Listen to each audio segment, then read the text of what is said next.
Hi, everybody. Welcome to the Topline. I'm your host, Marti Bledsoe Post, founder of Apparently and the author of Retrofit, the playbook for modern moms.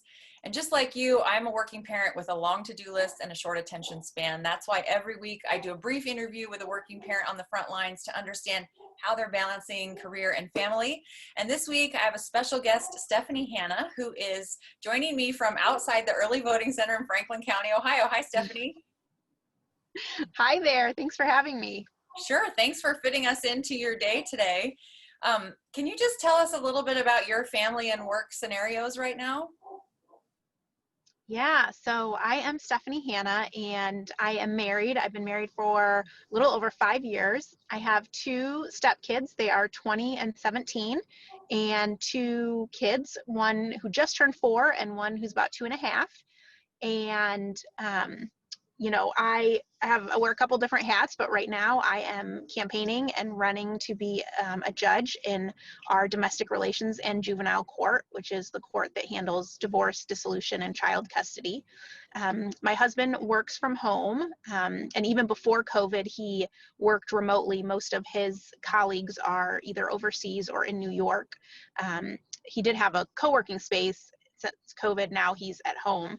And I also have a business called The Other 85, and I do professional development coaching for lawyers and other professionals, and I run that mostly out of my house. So we are both working parents working from home, and the two older kids, one of them is a senior in high school, and the two little kids have been in daycare most of their lives, absent the 4-month gap when there was no daycare. That 4-month gap. Oh my God. How did you guys manage during that time? Yes.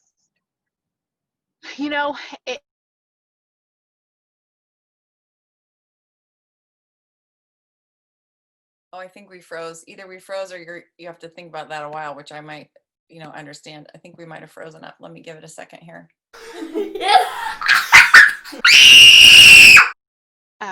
I didn't have much work. Most of my clients they were on a standstill. They weren't postponing it. They were so nervous about what was going on. So it just worked out that I kind of was on mostly kid duty, and then I would fit in campaigning and work stuff. And then, but we were all home all together for all 4 months, just like many of you were, I'm sure. Yeah. How do you campaign with two little kids? I think you have to have a partner who is fully on board. And lucky for me, my husband actually has worked with political campaigns much of his life, and he is passionate about it. And so he knew probably better than me before I got into it what was really entailed. And so he has just kind of just stepped up. I mean, I think that's how you do it. You have to prioritize that, the campaign is going to get busier the closer we get to November. When we're in these last 4 weeks, like, he's in charge of home stuff and kid stuff, and my job is to campaign. And that's kind of how you get through it, and it's just for a short period of time. Yeah. I have one more question about campaigning. So what's your day-to-day like right now? I mean, how are you spending your time? Yeah, so we're about 3.5 weeks out from Election Day. So most of my time is spent here at the Early Vote Center, meeting voters and sharing information about my race with them. And the kids are in daycare. So I usually do drop off, and then my husband will pick up. And then it's just phone calls, Zoom meetings, just trying to get the word out, lots of emailing, lots of behind the scenes, trying to spread the word through videos and other social media platforms. And so it kind of just looks very hodgepodge from day to day, but most of it is spent in some form or fashion getting the word out and meeting as many people as possible, as safely as possible. Sure. I love that you're a mom of a blended family. So you've got kids from 2 to 20. So you've got a real range there. And that must be, I mean, as you're in a court dealing with family cases, that must be helpful in a way to have that perspective as a mom. Yeah, I really do think one of the biggest assets that I bring to this role is my role as a step parent, and really understanding what divorce does to a family, what life can look like several years down the road, the benefit of making sure that you put your children first, put the children first, and really appreciating the strong role that the court has in all of that. If you have a judge that understands that, I think you get a much different outcome than if you have a judge who is just, hearing cases and moving on. So I think that perspective is, very, very helpful. And I think having gone through it, to a certain extent, from the outside, of course, but close enough to where I can kind of appreciate the stress and the emotion. And, this is absolutely a low moment, if not the lowest moment in most people's lives who are coming to that court. And so I just think that perspective just helps me bring a certain level of compassion and understanding and, appreciation for what people are going through. And I think across all races, across all roles, across all parties, the more we can have people in those spots who understand what the sort of average citizen is experiencing, the better that is. That's why I think having moms in leadership roles in corporate America and in government is so crucial. Because if you're making laws about families, it's great if you have a family. Yes. Yes. So specifically to you, how have these 4 kids impacted your career? They have given me, almost an audience to show them that they can absolutely do whatever it is that they want. And, coming into the older kids' lives when they were probably about 7 and 10, and them getting to see somebody do something different than anything that they had seen before. This is my second time running for office. So I ran 4 years ago and I lost, and it was very close. But my greatest accomplishment is doing it again and showing them that they can do it again, starting my business. So it motivates me to just make sure that I'm a really good example and giving them perspective and just another viewpoint of how things can be done and approached. And then for the little kids, I think it's important for them to see both parents doing things at home, doing things out of the home, being active in the community.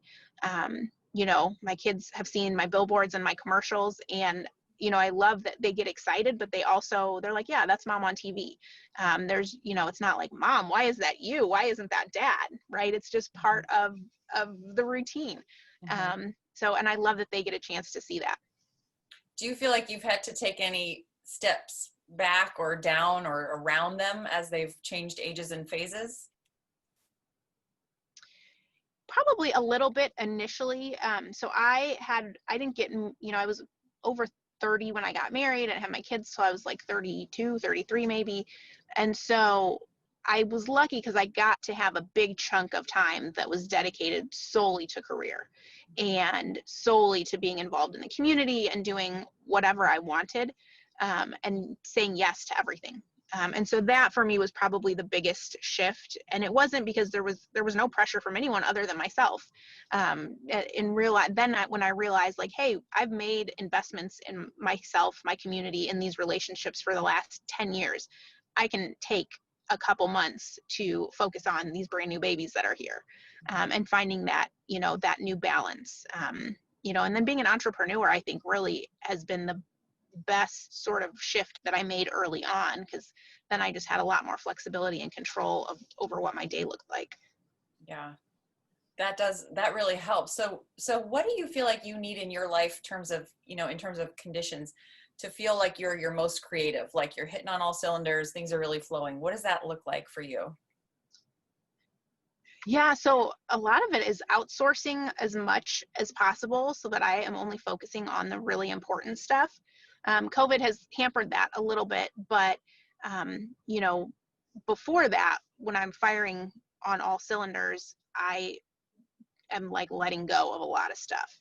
Everything from, like grocery pickup to laundry to all the like house stuff. Finding ways to outsource that. And here's like the kicker: outsourcing and get over it. And outsource can mean to someone else that I'm paying, or it can mean to my husband, like that's a role that he wants to take on. as long as, I'm the one not doing it. Yeah. But the kicker with that, whether it's outsourcing to your partner or to someone you're paying, you have to get over it. Like, you cannot micromanage it and control it. It's never going to be done the way that you want to do it. If you're paying someone, you have a little more wiggle room because you can kind of direct and coach and train as you go on. But otherwise, like, really checking yourself and getting over it has been, that's the way that I can be my most creative self, because then I can just let all that go and use all that energy on work product and helping other people and serving the community. Mm-hmm. I think that's an excellent point, because we talk about sharing the load, we talk about the unpaid work and who has to do it. But if we don't fully give it up, that really doesn't free up our mental space, which is what we really need. Yes. I mean, I have this conversation, I think, with my mom friends all the time, and we are our biggest enemies. We are the ones standing in our way. There's nobody, many of us do have people in our lives who are like, I'll help you, just tell me. But then you're like, well, then I have to tell you, and then you'll do it wrong, and then I'll have to fix it, and it'll be so annoying. And, it's just quicker to do it myself, right? We've all had that narrative and that dialogue in our head. And you have to find a way to kind of circumvent that, because you'll never be able to break through and get to a place of actually letting go and using your time and energy for the really important things. Mm-hmm. That's huge. Thank you for saying that. We're going to put that on one of our quotes for sure, because I want women to really hear that. and the letting go is the key part. Is there anything you've like added into your family, like a new tradition or a new thing you've been doing that you want to keep going after all this time is over? The pandemic and the election. I think, COVID has, yes, I know, right? I think COVID has actually done a good job in forcing us all to slow down and really reevaluate priorities. Pre-pandemic, my kids would have probably been in like soccer and t-ball and 10 other things, but we've just been doing like one activity this whole time, and it only recently picked back up again. And everyone was fine. Like, it didn't hamper anybody's growth or ability to play with other people or anything, all the things that you kind of tell yourself, like, I need to expose you to everything or else. And nothing bad really has happened. And I think just spending more time together, getting more creative, whether it's playing some kind of, not video game, because I don't really play video games, but like some kind of video-ish game with the older kids, or, getting creative and doing something with the younger kids. I think it's just forced us to slow down, and I think that will stay for sure. Yeah, that's good. I hope we can cling on to that. What have you done just for yourself lately?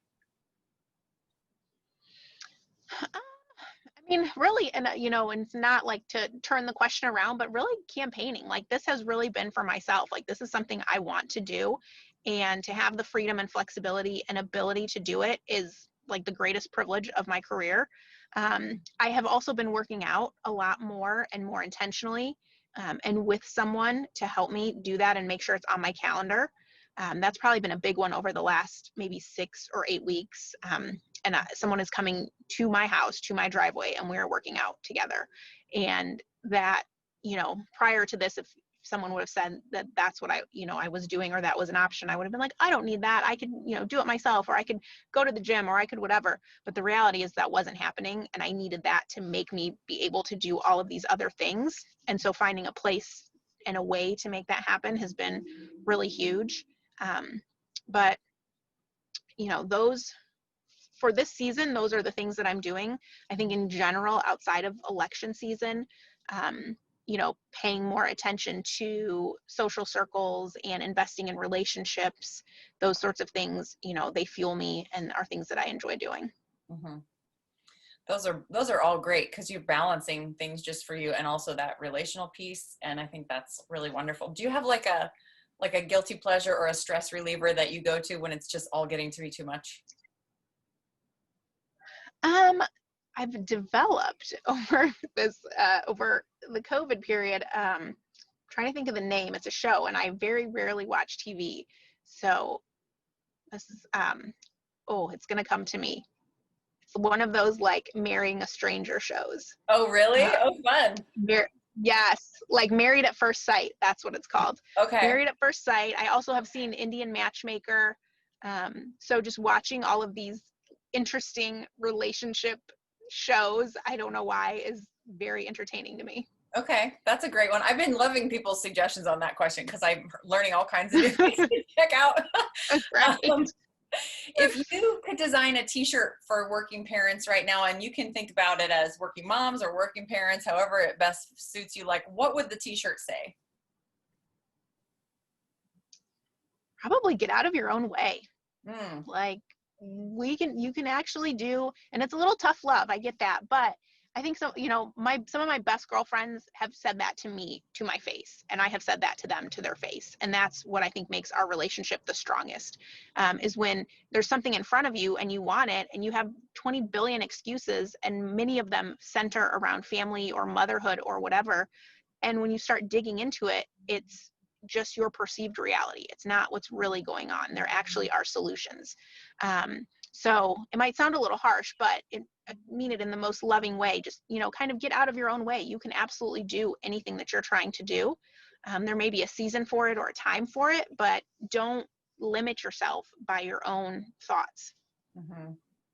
That's a good one. I would wear that one. What about something that I didn't ask you that you think I should be asking more working moms?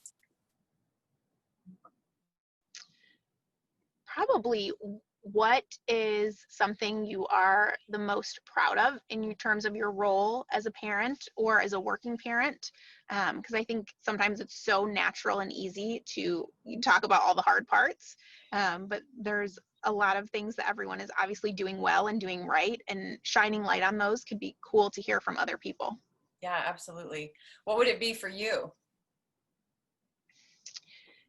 Would probably be going after my goals. I mean, I'm so proud of that. I'm so proud that my kids can see that, that there's nothing limiting about having children. You just adjust and you pivot.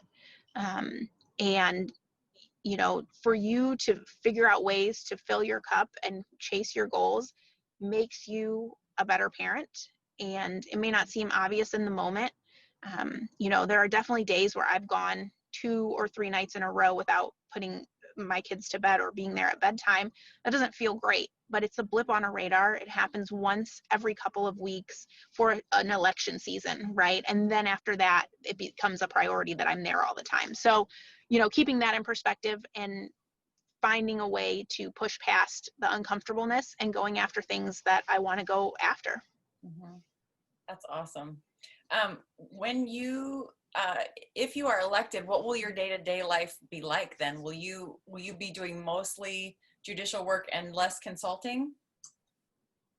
Yeah, so I probably will do all judicial work and no consulting. Okay. I will turn the consulting into entirely a pro bono operation, and I will mesh it with the court, because I really do think the role of a judge, in addition to hearing cases and making decisions, is finding ways to empower our community and our young people, especially this court. We're dealing with young people all the time. So I will find ways to bring in coaches and other speakers and people that I have met through my consulting world to help empower our young people internally. But most, the day, 99% of the time, will be, judicial work. Is it a like 40-hour standard week, or is it a variable, heavier schedule than that? So, I mean, in theory, the court is open 8 to 5. It will vary, depending on the caseload. The seat I'm running for is newly created because it's the busiest court in the state. So the caseloads are high. So I definitely anticipate, also because of COVID and the delay that there has been over the last couple months, that there will be more than that 8 to 5, especially to try and get things to a manageable place. But a season, a short while until we can get a routine going, and then when we're at a place where we can get people decisions in a timely manner, then I will feel comfortable going closer to that 8 to 5. Okay, that's such helpful context and perspective, because as a mom, I think that's something that sits in the back of a lot of women's heads is, if I'm going for a new role, whether it's a promotion or a new job, what is the time commitment that I'm putting in? And just like with the bedtimes you mentioned, you're taking the long view of, we'll get to a better cadence once we kind of catch up, if you take the seat. So good luck to you in the election. Thank you so much for talking to us today. Thank I will you. let you get back out there and talk to those early voters. I was one of them this morning. I'm so thrilled that we had a chance to do that today. It's important for everyone to go vote. Make the time, everyone. And Stephanie, Yes. thanks for being here. Absolutely. Thank you so much. Take care. Bye-bye. Bye-bye.